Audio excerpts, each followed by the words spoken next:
लक्ष्मणपुर का राजा सत्यजीत एक बहुत ही प्रजापालक शासक था।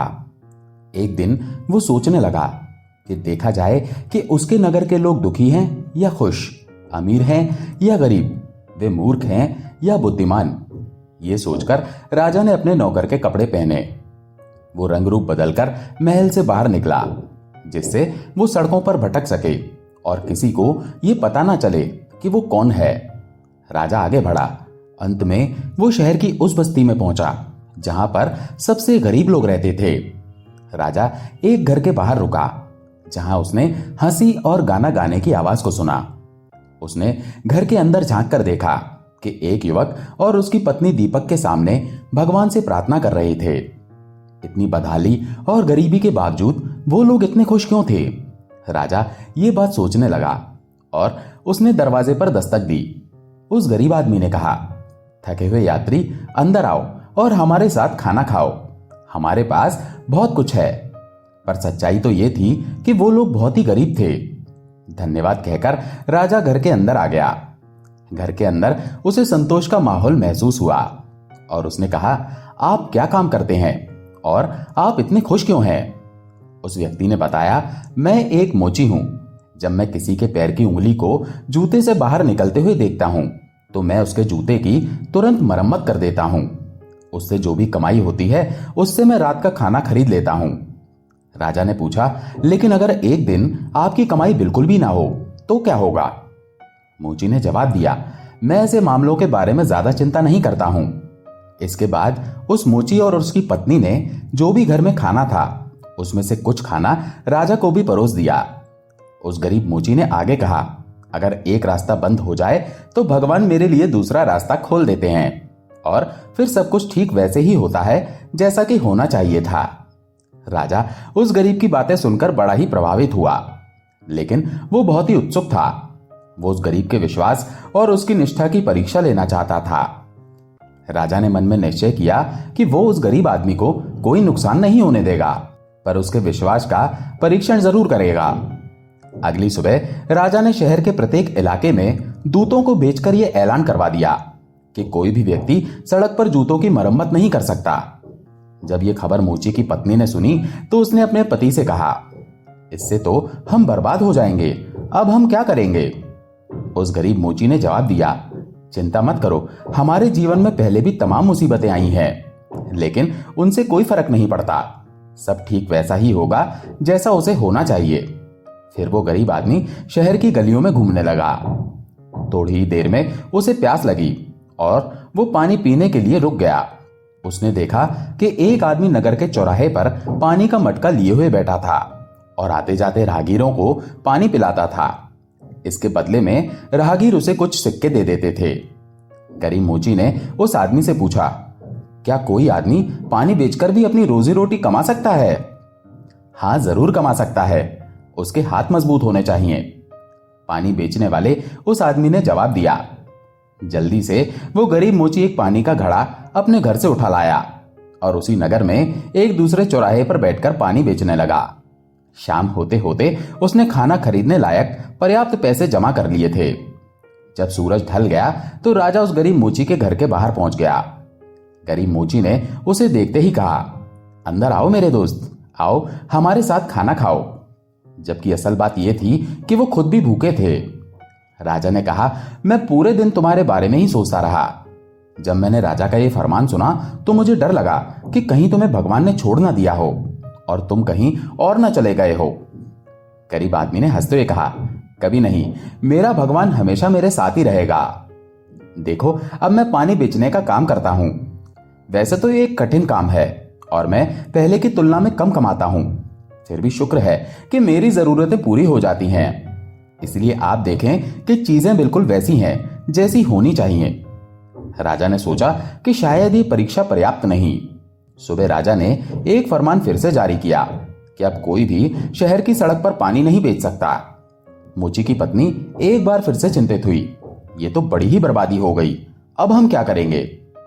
मोची ने कहा, चिंता मत करो, अब मैं जूते नहीं सी सकता और पानी नहीं बेच सकता, लेकिन मुझे विश्वास है कि कुछ नया जरूर होगा। तभी उसी पल उसने देखा कि उसके दरवाजे के आगे से लकड़हारों का एक दल जा रहा था।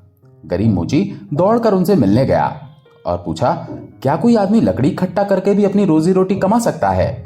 उनमें से एक लकड़हारे ने उत्तर दिया, यदि उसके हाथों में ताकत है और पीठ मजबूत है तो यह जरूर संभव है। उस रात को राजा एक बार फिर से भेष बदलकर गरीब मोची के घर में पहुंचा और कहा, मैंने पूरा दिन तुम्हारे बारे में सोचा। जब मैंने राजा का नया फरमान सुना तो मुझे तुम्हारी फिक्र हुई। क्या तुम्हें उसकी कोई चिंता नहीं है? मोची ने उत्तर दिया, बिल्कुल नहीं। अब मैं एक नए धंधे में खुश हूं और मैं अपनी जरूरत के हिसाब से कमाई कर पा रहा हूं। काफी कुछ बदला है, लेकिन फिर भी सब कुछ ठीक है। इसके बाद वो बोला, मैं पूरे दिन लकड़ी काटकर लकड़ियां इकट्ठी करता हूं और फिर शाम को उसी लकड़ी को बेच देता हूं। उससे जो पैसे कमाता हूं उससे मैंने रात के लिए खाना और चावल खरीद लिए थे। राजा ने देखा कि उसकी नई परीक्षा भी गरीब आदमी के विश्वास को हिलाने में नाकाम रही थी। अगले दिन राजा ने फिर से एक नई घोषणा कर दी कि सभी लकड़हारों को राज्य के रक्षक दल में शामिल किया जाएगा।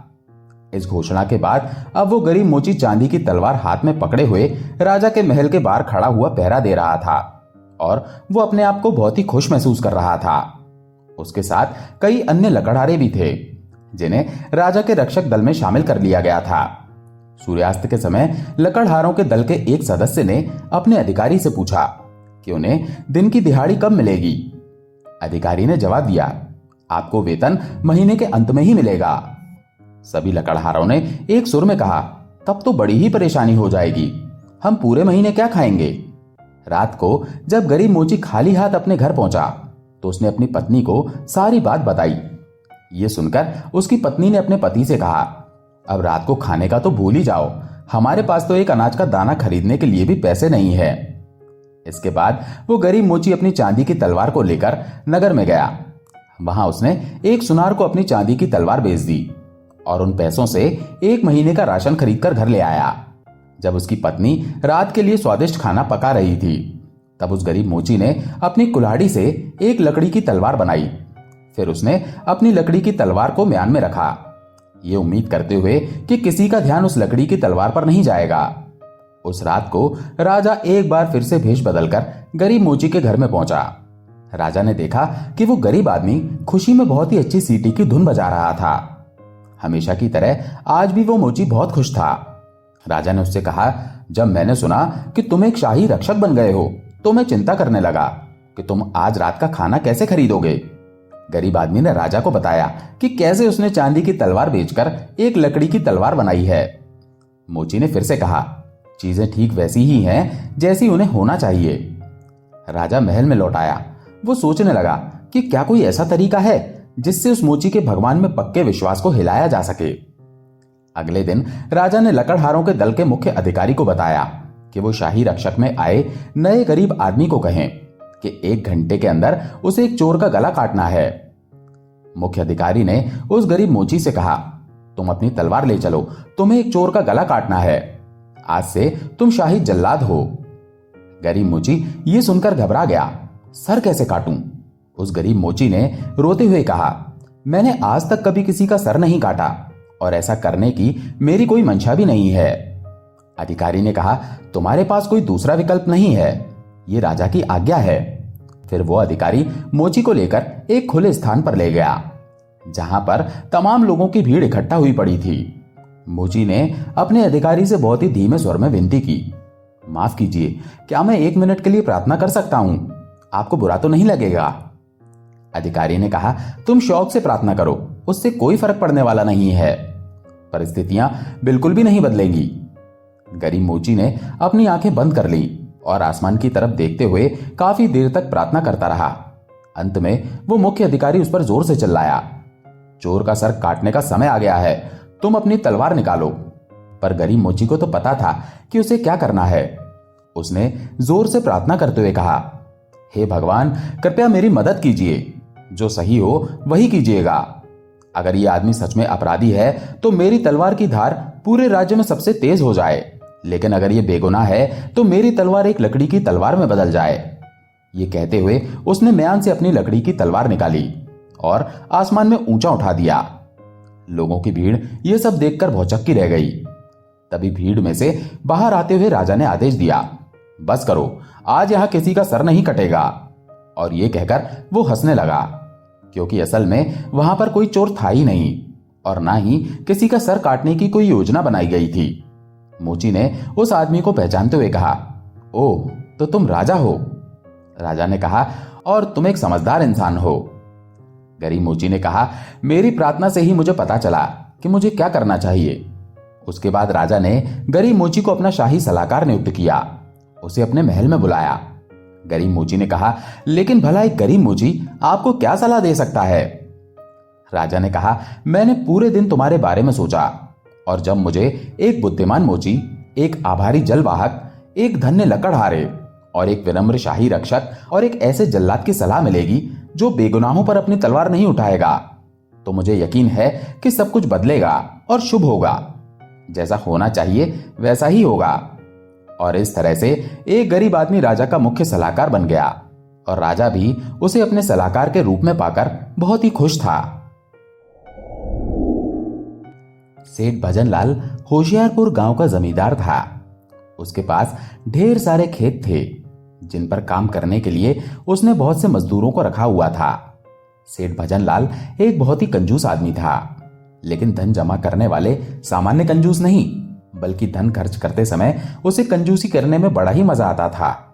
वो मजदूरों को पूरी मजदूरी नहीं देता था, वो किसी बहाने से दूसरे दिन पर टाल देता था। बेचारे गरीब मजदूर इसलिए चुप रह जाते थे कि कहीं उन्हें शायद काम न मिले। चालाक सेठ किसी शुभ दिन या त्योहार के दिन का इंतजार करता और उस दिन मजदूरों को बुलाकर उनकी मजदूरी का केवल एक ही हिस्सा देता था। वो भी इसलिए देता था कि मजदूर गाली गलौज ना कर सकें। मजदूर बेचारे इसलिए चुपचाप थोड़ा सा खुश होकर चले जाते कि कम से कम एक दिन तो उन्हें भरपेट खाना मिलेगा, और ये आशा लगाए रहते कि एक दिन सेठ उनका सारा बकाया जरूर चुकाएगा। वो सोचते आखिर ये सेठ इतना गरीब तो नहीं हो जाएगा कि उनकी मजदूरी ही ना दे सके, क्योंकि सेठ के पास काफी धन है।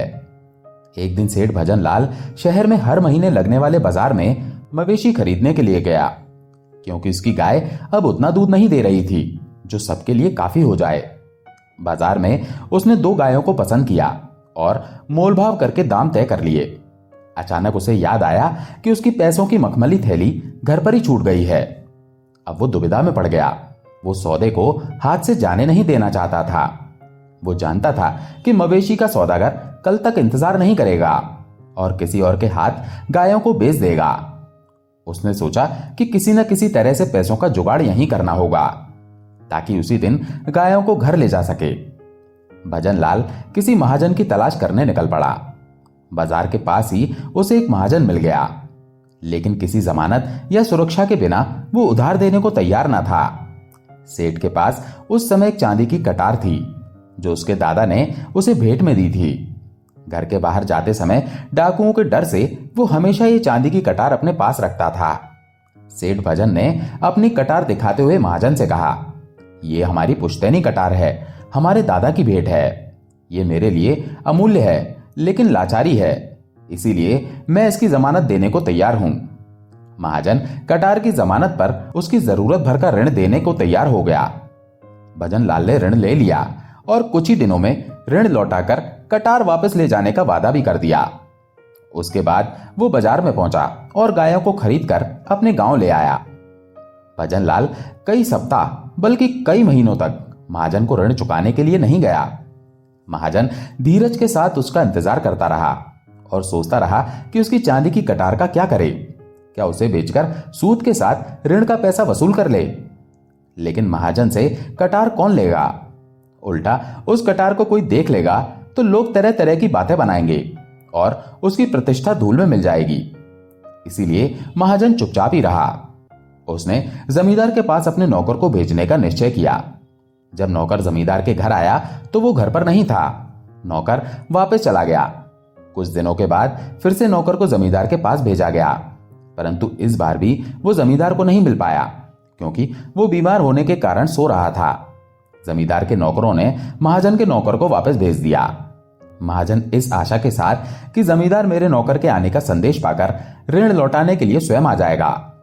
कुछ दिन और वो इंतजार करता रहा। उसके बाद निराश होकर उसने एक योजना बनाई। जब अगली बार उसका नाई सुखराम उसके बाल काटने और हजामत करने के लिए आया तो उसने सारी कहानी नाई को बता दी और साथ में यह भी कहा कि जमींदार की कटार कहीं गायब हो गई है।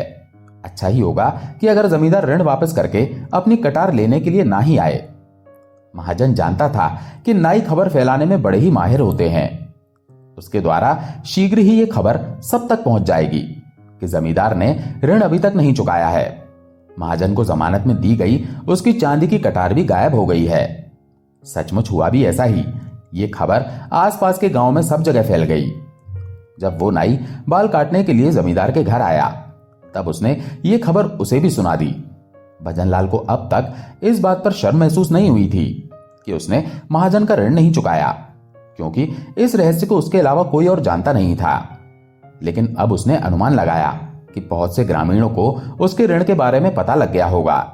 इसीलिए उसने अपनी प्रतिष्ठा बचाने का निश्चय किया। उसने सोचा कि वो महाजन के पास जाकर यह कहेगा कि पैसे वापस लेने हैं तो मेरी कटार लौटा दो। हालांकि उसे पूरा विश्वास था कि उसे एक पैसा भी खर्च नहीं करना पड़ेगा, क्योंकि कटार खो जाने के कारण महाजन उसे लौटा ही नहीं सकेगा। फिर भी वो महाजन के पास पैसों से भरी हुई एक थैली लेकर पहुंच गया। महाजन के घर पर जब जमींदार को यह बताया गया कि उसकी कटार चोरी हो गई है तो उसने खूब शोर मचाया। उसने ऊंची आवाज में चिल्लाते हुए कहा, किसे विश्वास होगा कि महाजन जमानत के लिए कटार रखेगा। वो फिर से चिल्लाने लगा, भला महाजन के घर से कटार कौन चुराएगा। जमींदार भीड़ इकट्ठा करने के लिए महाजन का मजाक उड़ाते हुए ठहाके मारकर हंसने लगा। जब घर के बाहर काफी भीड़ इकट्ठी हो गई तब जमींदार एक बार फिर से चिल्लाकर महाजन से कहने लगा, घर के अंदर जाकर कटार की खोजबीन क्यों नहीं करते।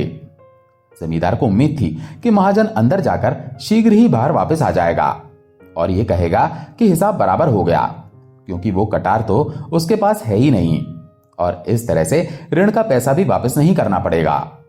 महाजन अंदर गया और बहुत देर तक बाहर नहीं आया। भजनलाल बार बार अपनी मखमली पैसों की थैली निकालकर दिखा रहा था, जिससे कि भीड़ को यह विश्वास हो जाए कि वो ऋण के पैसे ईमानदारी से वापस लौटाना चाहता है। इस तरह से वो अपनी खोई हुई प्रतिष्ठा को पुनः स्थापित करना चाहता था। इतने में अचानक महाजन अंदर से आते हुए बोला, सेठ जी, आपकी कटार मिल गई, ये रही। मैंने ही इसे सुरक्षित रूप से रखा था, लेकिन कहां पर रखी थी ये मैं भूल गया था। क्या अब आप मेरा ऋण लौटा देंगे, जो बहुत ही दिनों से बकाया पड़ा था।